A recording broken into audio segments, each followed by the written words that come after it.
a long time ago, back when education was started, the question was always who's in charge really ultimately in the classroom. And it used to be that the parent was in charge, right? And that the responsibility of the teacher was a delegated responsibility. That's correct. And the teacher represents the parents in the classroom. And so at the end of the day, if there was any kind of punishment, they used to do corporal punishment back in the day. Right. This is back when they used to say the Pledge of Allegiance and when they used to open in prayer. That's and right. they would have scripture reading in class. They used to do things like that. But even with corporal punishment, it was always the parents' involvement of, we're going to notify the parents this is what's happened, right? And here's the discipline and all of that. Nowadays, everyone is, it's like the state is completely in charge of education, and you go over there and we'll let you know if we need you, the parent. Actually, we don't need you.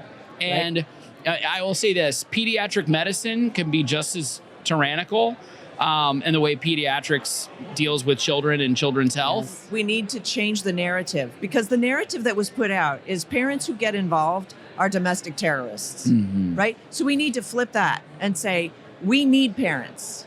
We need parents to be involved in the raising of their children. We need parents to be involved in the education of their children, because children do not get as well educated without parental involvement. Yeah.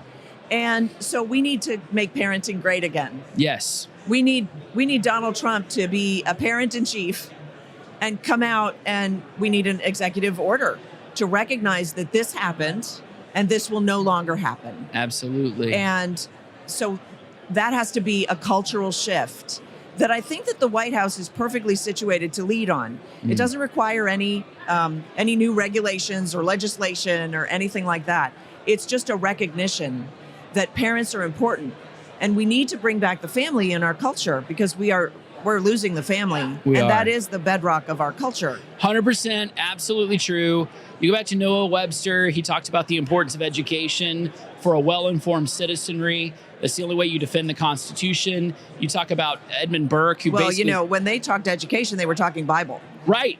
They meant the Bible. The Bible in every home. And that's how school started. Yes. The school started to teach the Bible. School started to teach morality, because the government should be responsible for training citizens in morality, because otherwise they won't obey law. Right. Right? And so that's the social contract. But we've lost that. We took Bible out of schools. We made school and education by way of calling education school. We made it all academic. And now it's not. Yes. It's not even academic. Now it's this new morality where anything goes. Yes. And that's the danger. Yeah. And that's why I do what I do, because what we have lost in the mix of this is that education happens organically. Children are naturally curious, and they will learn if you don't get in their way. But the moment that you send them into an institution, that gets in their way, because the institution says, no, Johnny, put down that thing that you're interested in. Now it's math time. You're going to learn math because that's what I say. And Johnny, put down your hand. I'm not answering your question. I'm not talking about that right now. You wait your turn. And that discourages the child from learning. And so by the end of school, the child, and most of us, right, are like, ugh, I'm so fed up with learning. Right. I never want to crack another book. Yes. I'm done with this, right? And that's sad. That shouldn't be. That's why school will never beat homeschooling. Yes. Liberty knows that. Right.